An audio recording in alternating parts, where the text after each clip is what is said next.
అమ్మ పెట్టదు, అడుక్కుని తిననివ్వదు. ఈ విధంగా ఉంది కేంద్రంలో ఉన్నటువంటి బీజేపీ వ్యవహార శైలి చూస్తూ ఉంటే.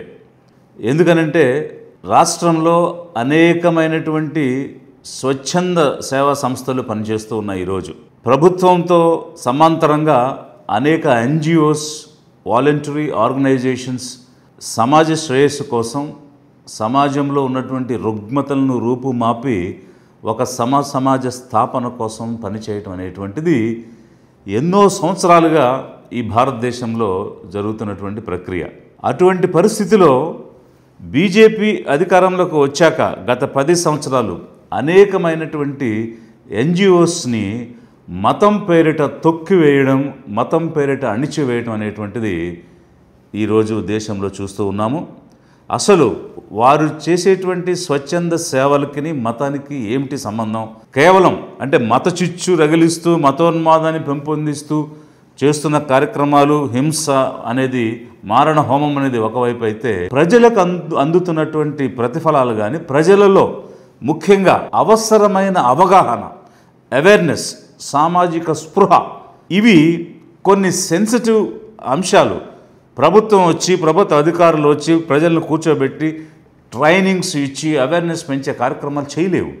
కొన్ని అంశాలు ఎన్జిఓసే, వాలంటరీ ఆర్గనైజేషన్సే కమ్యూనిటీ డెవలప్మెంట్ ప్రోగ్రామ్స్ చేయగలుగుతాయి. ఎందువల్లంటే కమ్యూనిటీలో ఉన్నటువంటి వారిని తీసుకుని వారి అవసరాలను గుర్తించి వారి యొక్క ఆలోచన స్థాయికి అనుగుణంగా క్రిందకు వెళ్ళి వాళ్ళతో కూర్చుని అవగాహన పెంపొందించే కార్యక్రమాలు చేస్తాయి, ట్రైనింగ్స్ ఇస్తాయి.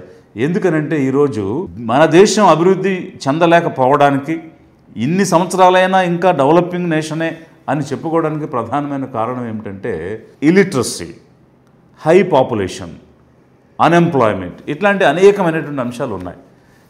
ఈ అవగాహన రాహిత్యంలో ఉన్నటువంటి వారికి ఒక సరైనటువంటి ఒక ప్రాపర్ నాలెడ్జ్, వారిని ఎక్విప్ చేయటం అనేటువంటి అంశాలన్నీ కూడా ఇలాంటి సంస్థలు చేస్తాయి. అయితే సమాజంలో మంచి చెడులు ఉన్నట్టు, మనుషుల్లో మంచివాళ్ళు చెడ్డవారు ఉన్నట్టు, ఎన్జిఓస్లో కూడా, వాలంటరీ ఆర్గనైజేషన్స్లో కూడా తప్పు ఒప్పులు ఉన్నటువంటివి, మంచి చేసేవారు, నిజాయితీగా పనిచేసేవారు ఉన్నారు. అదేవిధంగా ఎక్కడైనా అవకాశం దొరికితే దోచుకునేటువంటి వాళ్ళు కూడా ఉన్నారు.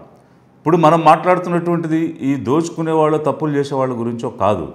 నిజాయితీగా ప్రజా శ్రేయస్సు కోసం, ప్రజాసేవ కోసం, జనం కోసం స్వచ్ఛందంగా తమ జీవితాలు అర్పించి పనిచేసేటువంటి వాళ్ళను కూడా ఎంకరేజ్ చేయకుండా అందరినీ ఒకే దాటికి కట్టేసి కేవలం మతం అనేటువంటి ముసుగులో ప్రతి ఒక్కరిని అణిచివేయడం ఏమిటి, ప్రతి ఒక్కరు అంటే పేదలకు అందేటువంటి ఫలాలను వారి నోటి దగ్గర నుండి తీసివేయడం ఏమిటి అన్నదే ఈరోజు ప్రజల్లో జరుగుతున్నటువంటి చర్చ. పర్టికులర్గా ఒక ఎన్జిఓకి సంబంధించి మనం మాట్లాడుకోవాలనుకుంటే, ఒక వాలంటరీ ఆర్గనైజేషన్ సంబంధించి మాట్లాడాలని అంటే, ఇండియన్ గవర్నమెంట్ 1977లో ఒక రూరల్ డెవలప్మెంట్ అంటే గ్రామీణాభివృద్ధి శాఖ ద్వారా కొన్ని కార్యక్రమాలు చేయాలనుకున్నప్పుడు, ముఖ్యంగా డిజర్ట్స్ అంటే ఎడారిగా మారిపోతున్నటువంటి ప్రాంతాల్లో ఒక అభివృద్ధి చేయాలని ఆలోచన చేసింది. దానికి ఒక ప్రోగ్రాం తెచ్చారు, డిజర్ట్ డెవలప్మెంట్ ప్రోగ్రాం, డిడిపి. ఈ ప్రోగ్రాం ఎక్కడ అమలు చేయాలి అని వారు అంచనా వేసినప్పుడు, మన దేశంలో మొదట ఎంచుకున్న జిల్లా రాజస్థాన్లో ఉన్నటువంటి జైసల్మేర్, రెండవ జిల్లా ఆంధ్రప్రదేశ్లో ఉన్నటువంటి అనంతపూర్. అంటే ఎందుకు అనంతపూర్ని ఎంచుకున్నారు అని అంటే, అనంతపూర్లో విశాలమైనటువంటి భూములు ఉన్నాయి, కానీ నీటి చుక్క లభ్యంగా లేదు. పక్కన 100 కిలోమీటర్ల దూరంలో, అంటే అనంతపూర్ బార్డర్ నుంచి 100 కిలోమీటర్లు, అనంతపూర్ నుంచి 200 కిలోమీటర్ల దూరంలో బెంగళూరు ఉంది. బెంగళూరులో మంచి వర్షాలు వస్తాయి, చల్లని ప్రదేశం, అత్యంత అభివృద్ధి చెందుతున్నటువంటి నగరాలలో ఫాస్టెస్ట్ గ్రోయింగ్ సిటీస్లో ఒకటి గార్డెన్ సిటీ అనేటువంటి పేరు. అయితే మరి అంత పక్కనే ఉన్నటువంటి ఆ నగరం ఎంతో శీతలంగా మంచి వర్షాలతో ఉండి ఎడారిగా అనంతపూర్ ఎందుకు మారిపోయింది అని అంటే, జియోగ్రాఫికల్ కండిషన్స్ వల్ల, అది రెయిన్ షాడో ఏరియాలో ఉండడం వల్ల అక్కడ 100 సెంటీమీటర్స్ రెయిన్ వచ్చినా కూడా ఇక్కడ 1 సెంటీమీటర్ అంటే 10 mm రెయిన్ కూడా రానటువంటి పరిస్థితి అనంతపూర్లో ఉండడం వల్ల 400 మీటర్స్ ట్యూబ్ వెల్స్ వేసినా కూడా నీరు దొరకనటువంటి ప్రదేశం మడకసిరలో కానీ, కళ్యాణదుర్గంలో కానీ, గుంతకల్లు కానీ, గుత్తి కానీ, తాడిపత్రి కానీ, పుట్టపర్తి కానీ, కదిరి కానీ, పెనుగొండ కానీ, you name A taluk, you name A mandal, everywhere this is the situation. అలాంటి పరిస్థితి ఉన్నందుకే ఒక క్షామ నివారణ కార్యక్రమం అనేటువంటిదే, అంటే ఎడారిగా మారకుండా అరికట్టడం, న్యాచురల్ రిసోర్సెస్ పెంచడం, మొక్కలు పెంచడం, ఉన్నటువంటి చెరువులను మరమ్మతులు చేసి వాటిని పునరుద్ధరణ చేయడం, ముఖ్యంగా హార్టికల్చర్ లాంటివి అక్కడ ఎంకరేజ్ చేయటం, ఇవన్నీ కూడా అనంతపూర్లో చేయడానికి భారత ప్రభుత్వమే ముందుకు వచ్చింది. అయితే 77లో ఈ DDP ప్రోగ్రాము పెట్టక ముందే 8 సంవత్సరాలకు ముందు 1969లో, అంటే ఇంచుమించు 56 సంవత్సరాల క్రితం, రూరల్ డెవలప్మెంట్ ట్రస్ట్ అనేటువంటి ఒక స్వచ్ఛంద సంస్థను ఫాదర్ విన్సెంట్ ఫెర్రర్ అనేటువంటి వ్యక్తి తన భార్యతో కలిసి ఒక ట్రస్ట్ని ఏర్పాటు చేయడం జరిగింది. ఎందుకు ఏర్పాటు చేశారంటే, వారు స్పెయిన్లో నివసిస్తున్నటువంటి సమయంలో మానవ సేవ చేయాలి, పేదలను ఆదుకోవాలి, పేదలకు ఒక వృద్ధిని ఇవ్వాలి అని ఆలోచించుకుని వారు దంపతులు ఇద్దరూ భారతదేశానికి వచ్చి ప్రధానమంత్రి ఇందిరాగాంధీ గారిని కలిసినప్పుడు ఎక్కడికి వెళ్ళి మేము పనిచేస్తే బాగుంటుందని అంటే, వారు చూసి మీరు అనంతపూర్ జిల్లాకు వెళ్ళండి అని సజెస్ట్ చేస్తే ఆంధ్రప్రదేశ్లోని అనంతపూర్ జిల్లాకు వారు రావడం, ఒక ట్రస్ట్ని ఏర్పాటు చేయడం, గత 56 సంవత్సరాలుగా నీతి నిజాయితీ విలువలతో కూడినటువంటి సేవలు 3500 గ్రామాలు పట్టణాలకు పైగా ఆంధ్రప్రదేశ్ తెలంగాణ రాష్ట్రాల్లో 4.5 లక్షల కుటుంబాలకు పైగా ఇంచుమించు 30 లక్షల మంది వ్యక్తులను, ఇండివిజువల్ బెనిఫిషరీస్ని ఆదుకొని ఒకవైపు గ్రామీణాభివృద్ధి, మహిళా సాధికారిత, రైతులకు సంబంధించి చెరువుల పునరుద్ధరణ, అలాగే ఇళ్ళు నిర్మాణం, ఆరోగ్యం, విద్య, క్రీడలు, ఇట్లా అనేక రంగాలు, అంటే ఒక ప్రభుత్వ వ్యవస్థకు సమాంతరమైనటువంటి వ్యవస్థగా ఎలాంటి కరప్షన్ లేకుండా, ఎలాంటి డిస్క్రిమినేషన్ లేకుండా నీడ్ ఉన్నటువంటి పీపుల్కి పనిచేస్తూ ఉన్నటువంటి సంస్థ. నేను ఒక 2 సంవత్సరాల పాటు అనంతపురం జిల్లా పెనుకొండలో పనిచేయడం జరిగింది. ఆ సందర్భంలో అనేక మార్లు నేను RDT చేస్తున్న కార్యక్రమాలు చూడటమే కాకుండా ప్రత్యక్షంగా కొన్ని శిక్షణ కార్యక్రమాల్లో కూడా నేను కూడా వెళ్ళి పాల్గొనడం అనేటువంటి జరిగింది. Father Vincent Ferrer and Mrs Vincent Ferrer ఇద్దరూ కలిసి పనిచేయడం, ఆ తర్వాత వారి కుమారుడైనటువంటి మ్యాన్షో ఫెర్రర్ ఇప్పుడు దాన్ని నడిపించడం. విన్సెంట్ ఫెర్రర్ గారు చనిపోయిన తర్వాత కళ్యాణదుర్గంలో ఒక స్మారక టెంపుల్ లాంటి దాన్ని వారు కట్టడం కూడా జరిగింది. ఎందుకనంటే వారు ఫస్ట్ యాక్టివిటీ అక్కడ స్టార్ట్ చేశారు కాబట్టి. ఎకలాజికల్ యాక్టివిటీస్, ఎందుకంటే అక్కడ మనకి వాటర్ టేబుల్ ఇంప్రూవ్ చేయాలని, ప్లాంటేషన్ పెంచాలని, చెక్ డ్యామ్స్ కట్టాలని, ట్యాంక్స్ని శ్రీకృష్ణదేవరాయల సమయంలో కట్టినటువంటి చెరువుల్ని పునరుద్ధరణ చేయడానికి మల్లారెడ్డి గారి ఆధ్వర్యంలో ఎకలాజికల్ యాక్టివిటీ, ఇవన్నీ కూడా RDT ద్వారా జరుగుతున్నటువంటి. అయితే ఈరోజు ఈ చర్చ ఎందుకు వచ్చింది, ప్రజలు ఈ విషయాన్ని గురించి ఎందుకు మాట్లాడుతున్నారు అని అంటే, అన్ని NGOస్ని అక్కడ ఒక క్రిస్టియన్ నేమ్ కనిపించినా, ఒక ముస్లిం మైనారిటీ నేమ్ కనిపించినా వాళ్ళు మతపరమైన యాక్టివిటీస్ చేస్తున్నారు అనేటువంటి ఒక అపోహను సృష్టించి వాళ్ళని అణిచివేయడం, సప్రెస్ చేయడం అనేటువంటిది గత 10 సంవత్సరాలుగా జరుగుతున్నదని అనేకమైనటువంటి NGOస్ నా దృష్టికి తీసుకొచ్చి మాట్లాడిన సందర్భం ఉంది. అయితే ఇక్కడ FCRA, foreign currency regulatory authority అనేటువంటిది ఒక చట్టం ఉంది. దాని ప్రకారంగా ఫారెన్ నుంచి ఏమైనా కాంట్రిబ్యూషన్స్ వస్తే ఒక ప్రాపర్ అకౌంటింగ్ చేసి దానిని దేనికి వినియోగించామనేటువంటిది చెప్పాల్సినటువంటి బాధ్యత ఆ సంస్థల మీద ఉంటుంది. దీనిని అడ్డం పెట్టుకుని గతంలో ఎక్కడ ఆర్గనైజేషన్ ఉంటే అక్కడ బ్యాంక్ అకౌంట్ తెరుచుకుని అక్కడికి డైరెక్ట్గా డాలర్స్లోనూ, యూరోస్లోనూ, పౌండ్ స్టర్లింగ్స్లోనూ వస్తే ఆ రోజున్న రేటుని బట్టి కన్వర్షన్ రేట్ ప్రకారం కన్వర్ట్ చేసి ఇక్కడ ఉన్నటువంటి ప్రజలకు సేవలు అందించే కార్యక్రమం జరుగుతుంది. వాస్తవానికి ఈ వితరణ కార్యక్రమం ఎవరు చేస్తారు, ఎలా చేస్తారు? విదేశాల్లో ఉన్నటువంటి వాళ్ళు, సంపాదించుకున్నటువంటి వాళ్ళు పేదవాళ్ళకి ఏదో ఒకటి చేయాలి, నా వంతుగా సమాజం కోసం నా ఎర్నింగ్స్లో ఖర్చు పెట్టాలి అని వారికై వారు అనుకుని ఎవరు నీతి నిజాయితీగా చేస్తారని ఎంచుకుని వారి ద్వారా ఈ కాంట్రిబ్యూషన్స్ ఇచ్చి డెవలప్మెంటల్ ప్రోగ్రామ్స్ చేస్తున్న క్రమంలో ఫారెన్ నుంచి కాంట్రిబ్యూషన్స్ రావడం అనేది సహజంగా జరుగుద్ది. అయితే ఈ ప్రభుత్వం వచ్చిన తర్వాత ఏం చేసిందంటే, దేశవ్యాప్తంగా వేల కొలది బ్రాంచ్లు ఉంటే ఎక్కడ కూడా అది పెట్టకుండా న్యూఢిల్లీ SBI బ్రాంచ్కే 190 దేశాలు ఎక్కడి నుంచి వచ్చినా, ఇక్కడ ఉన్నటువంటి పలు రాష్ట్రాల్లో, పలు సంఘాల్లో ఉన్నటువంటి సంస్థలు ఎక్కడున్నా ఆ బ్రాంచ్కే డబ్బంతా రావాలనేది ఒకవైపు. అలా వచ్చిన తర్వాత ఇంత అమౌంట్ వచ్చింది, ఈ డాలర్స్ ఈ రోజు ఉన్న రేట్ ఇంత, మీకు కన్వర్షన్ అయ్యి రూపీస్ ఇన్ని వస్తాయని అడ్వైజరీ వాలంటీర్ ఆర్గనైజేషన్కి వస్తుంది. వచ్చిన తర్వాత కనీసం 15 నుంచి 20, 30, 40 రోజులు కూడా పట్టినటువంటి సందర్భం ఉంది.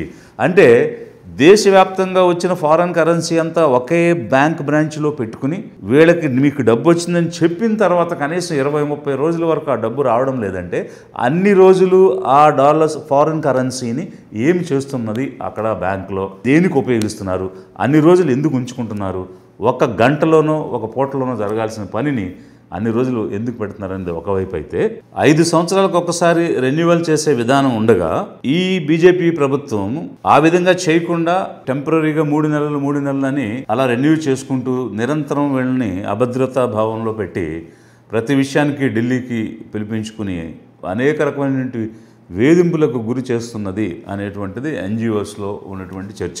మరి ఒకవైపు ప్రజల కోసం పనిచేస్తున్నటువంటి, ప్రజలకు సేవ చేస్తున్నటువంటి సంస్థలు స్పష్టంగా కనిపిస్తూ ఉంటే కూడా కేవలం మతం అనేటువంటి ముసుగులో వీళ్ళందరినీ వేధించడం, వీరికి ఏ రకమైనటువంటి కార్యక్రమాలు చేసుకునే వెసులుబాటు లేకుండా టెక్నికల్ పాయింట్స్ చూపించి, టెక్నికల్ అబ్జెక్షన్స్ చూపించి 50 సంవత్సరాల నుంచి ఎలాంటి రిమార్క్ లేకుండా పనిచేసినటువంటి సంస్థల్ని ఈ విధంగా వేధించడం అనేటువంటిది ఏమిటి అనేది ఒకవైపు అయితే, దీనివల్ల ఎవరికి జరుగుద్ది నష్టం? ఇన్ని లక్షల కుటుంబాలు ఈరోజు మేలు పొందాయి, ఇన్ని లక్షల మంది లబ్ధిదారులు ఈరోజు మేలు పొందారు. వారందరూ ఉసురు మీకు తగలదా? వారందరూ ఉసురు మీరు పోసుకోరా? వాళ్ళ నోటి దగ్గర కూడు తీసేస్తారా? కనీసం ఆ కోణంలో కూడా ఆలోచించాలి కదా. ఈరోజు ఆర్డిటికి చూపించినటువంటి షాక్ ఏమిటంటే, కళ్యాణదుర్గంలో, బత్తలపల్లిలో స్వతంత్రంగా హాస్పిటల్స్ నిర్మించి ఉచితమైనటువంటి వైద్య సేవలు అందిస్తుంది ఆర్డిటి. ఈ ప్రాసెస్లో ఒక 1-2% కాంట్రిబ్యూషన్స్ అనేటువంటివి ఎవరైతే పేషెంట్స్గా ఇన్ పేషెంట్స్, అవుట్స్ పేషెంట్స్ వస్తారో వారు ఆ హాస్పిటల్కి కాంట్రిబ్యూట్ చేయడం అనేది జరుగుద్ది. ఇక్కడ జరిగినటువంటి టెక్నికల్ మిస్టేక్ ఏమిటంటే, ఎఫ్సిఆర్ఏ వచ్చేటువంటి ఫారెన్ కరెన్సీ ఫండ్స్ ఒక అకౌంట్లో ఉంటాయి, ఇండియన్ రూపీస్లో ఉండేటువంటి కాంట్రిబ్యూషన్స్ కానీ అవి కానీ మరొక అకౌంట్లో మెయింటైన్ చేస్తూ ఉంటుంది ట్రస్ట్. అక్కడ హాస్పిటల్ మెయింటెనెన్స్కి ఫారిన్ కరెన్సీ నుంచి వచ్చిన ఫండ్స్ వాడుతున్న క్రమంలో ఇండియాలో వచ్చిన కాంట్రిబ్యూషన్స్ని వారు ఇండియన్ రూపీస్ అకౌంట్స్లో వేసి ఉన్నారు. ఆ అమౌంట్ కూడా హాస్పిటల్ నిర్వహణకు వాడే ఫారిన్ కరెన్సీ అకౌంట్లోనే కదా వేయాలి. అలా ఎందుకు వేయలేదు అంటే it's just N technical objection. ఒకవేళ అలా వద్దు ఇందులో వేయాలని అంటే అక్కడ విత్డ్రా చేసి దీనిలో డిపాజిట్ చేస్తారు. అంతేగాని నిధులు దుర్వినియోగం కానీ లేదా వేరే పర్పస్కి వాడడం కానీ మతపరమైనటువంటి చర్యలకు వాడటం కానీ అట్లాంటివి ఏమీ లేవు. It's a small technical issue that can be corrected through an entry. ఇలా కాదు మీరు ఈ ఫండ్స్ కూడా ఈ అకౌంట్లో పెట్టండి అంటే అక్కడ డ్రా చేస్తారు, ఇక్కడ పెడతారు. అంత చిన్న విషయానికి 56 సంవత్సరాలుగా నీతి నిజాయితీతో పనిచేస్తూ ఎలాంటి మతపరమైన వివక్ష కానీ కులపరమైన వివక్ష కానీ లేకుండా పేదలను ఆదుకుంటూ లక్షల మందికి ఉపయోగపడుతున్నటువంటి ఒక రూరల్ డెవలప్మెంట్ ట్రస్ట్ ఆర్డిటి అనే సంస్థకు ఈరోజు పర్మిషన్ నిరాకరించడం, రిజెక్ట్ చేయడం అనేటువంటిది ఎవ్వరు కూడా హర్షించడం లేదు. Cutting across party lines. Even earlier chief ministers కూడా, ఇప్పుడున్న చీఫ్ మినిస్టర్ పాదయాత్ర చేశారు ఆయన హిందూపురం నుంచి, చేసి కళ్యాణదుర్గం వచ్చినప్పుడు హీ ప్రైజ్డ్, చాలా చక్కగా ఆర్డిటి సంస్థ పనిచేస్తుందని అతని నోటితో అతనే అభినందించినటువంటి పరిస్థితి ఉంది. అలా సక్సెసివ్ చీఫ్ మినిస్టర్స్ ప్రతి ఒక్కరు కూడా ఈ సంస్థను అభినందించినటువంటి పరిస్థితి ఉంది. ఇలాంటి పరిస్థితిలో మరి ఈరోజు బీజేపీ నిర్వహిస్తున్న ప్రభుత్వం రిజెక్ట్ చేయడం అనేది ఏ విధంగానూ ఆమోదయోగ్యం కాదు. ఇది గనక రెన్యూ చేయకపోతే ప్రజల్లో తిరుగుబాటు వస్తుంది, ప్రజల్లో ఉద్యమం వస్తుంది, ఉవ్వెత్తున లేచేటువంటి ఉద్యమానికి తెరదీసిన వాళ్ళు అవుతారు. అన్ని పార్టీలు కూడా అక్కడ అనంతపురంలో కమ్యూనిస్ట్ పార్టీస్ కానీ, తెలుగుదేశం కానీ, వైసీపీ కానీ, మేజర్ పార్టీస్ ఏవైతే ఉన్నాయో వీరందరూ కూడా పూర్తిగా ఈ విషయాన్ని ఖండిస్తూ ఆర్డిటి వైపు నిలబడి ఉన్నారు. కాబట్టి ఈరోజు అనేకమైనటువంటి స్వచ్ఛంద సంస్థలు పనిచేస్తూ ఉన్నాయి. ఈ వాలంటరీ ఆర్గనైజేషన్స్కి ఒకవైపు ప్రభుత్వంలో నిధులు లేవని, ఇచ్చిన హామీలు నెరవేర్చడానికి మా దగ్గర డబ్బు లేవని చేతులెత్తేసి అప్పులు చేస్తున్నాయి ప్రభుత్వాలు. ఈ ఒకవైపు రాష్ట్ర ప్రభుత్వం లక్షల కోట్ల అప్పులు చేస్తుంది, కేంద్ర ప్రభుత్వం లక్షల కోట్ల అప్పులు చేస్తుంది. అలాంటి సందర్భంలో వివిధ దేశాల నుంచి పేదల కోసం ఆర్ఫనేజెస్కి, ఎడ్యుకేషన్కి, ఆరోగ్యానికి, మంచినీరుకి, నివసించే ఇళ్లకు అనేక రకాలుగా వితరణ కార్యక్రమాలు జరిగి దాని ద్వారా ఫారెన్ నుంచి ఈ సంస్థలు ఫండ్స్ తెచ్చుకొని పనిచేస్తున్న క్రమంలో ఇప్పటికీ నువ్వు ఇల్లు లేని ప్రతి ఒక్కడికి ఇల్లు కట్టించలేకపోయావు. 75 సంవత్సరాల స్వతంత్ర భారతదేశంలో పెళ్ళైనటువంటి ప్రతి జంటకి ఈరోజు ఇల్లు లేదు. ఇల్లు ఉందని చెప్పగలిగే ఒక స్టేట్మెంట్ ఇవ్వలేని స్థితిలో ఉన్నాం. నివసించే ప్రతి ఒక్కరికి కావాల్సినంత 40 ఎల్పిసిడి మంచినీళ్ళు తాగడానికి ఇవ్వలేకపోతున్నాం. గ్రామీణ ప్రాంతంలో 70 ఎల్పిసిడి పట్టణ ప్రాంతాలు ఇవ్వలేకపోతున్నాం. వేరే ఎవరో చేస్తుంటే అంటే స్వతంత్రం వచ్చినప్పటి నుంచి 2014 వరకు అనేక సంస్థలు అనేక ఫండ్స్ వచ్చి అనేక ప్రాంతాలైనటువంటి సేవలు చేశారు. అప్పుడు లేనటువంటి అబ్జెక్షన్ అంటే 65 సంవత్సరాలుగా లేని అబ్జెక్షన్ ఈ 10 సంవత్సరాల్లోనే బీజేపీ నడిపిస్తున్న ప్రభుత్వానికి ఎందుకు వచ్చింది? అప్పుడు కనిపించిన తప్పు ఇప్పుడేం కనిపించింది? తప్పు చేసిన వాడిని శిక్షించండి, చర్య తీసుకోండి, మేము అడ్డం రాము, మేము మాట్లాడము ఆ విషయంలో. కానీ నిజాయితీగా పనిచేస్తున్నటువంటి సంస్థలు పేదలకు, అణచివేతకు గురైనటువంటి, అణగారినటువంటి వర్గాలకు గురైనటువంటి వరకు, ఆర్ఫనేజెస్లో ఉన్నటువంటి వాళ్ళకు, వృద్ధులకు పనిచేస్తున్న వరకు చేసేటువంటి సంస్థలకి ఎందుకు మీరు ఆపుతారు? వివక్ష ఎందుకు చూపిస్తున్నారు? మొత్తం డబ్బాన్ని తీసుకెళ్లి న్యూఢిల్లీ బ్యాంకులో పెట్టుకుని నెలల తరబడి అక్కడ ఉంచుకుని ఎలాంటి స్కామ్లు దానిలో చేయాలని అనుకుంటున్నారు మీరు? ఇది ఈరోజు దేశవ్యాప్తంగా చర్చ జరుగుతుంది. కాబట్టి పేదలకు అందేటువంటి సాయాన్ని ఆపటం అనేటువంటిది అనాగరిక చర్య.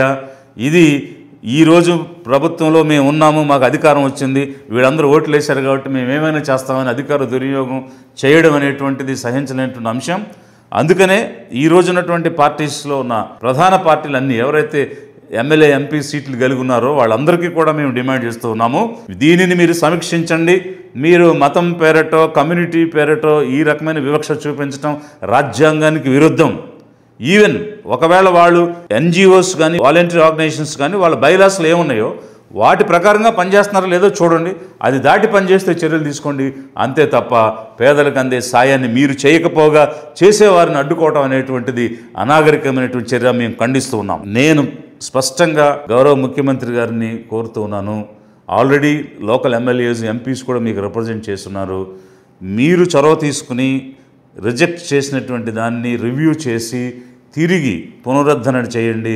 ఫారిన్ కరెన్సీ ఏదైతే ఆర్డిటీకి వస్తుందో అది ఫ్రీగా ఫ్లో అయ్యే విధంగా మీరు చర్యలు తీసుకోమని ముఖ్యమంత్రి గారికి కోరుతున్నాను. అలాగే జనసేన పార్టీ అధ్యక్షుడిని గౌరవ మంత్రి గారిని కూడా నేను కోరుతున్నాను. మీకు బీజేపీలో చాలా ఇన్ఫ్లుయెన్స్ ఉంది, మరి మీరు బలమైన నాయకుడని ప్రధానమంత్రి గారే సంబోధించారు. కాబట్టి మీరు చొరవ తీసుకోండి. ఇక్కడ మత ప్రమేయం లేదు, ఏ రకమైన కాస్ట్ లేదు, కమ్యూనిటీ లేదు, ప్యూర్లీ నీడీ పీపుల్, పేదలకు మాత్రమే సేవ చేస్తుంది ఆ సంస్థ.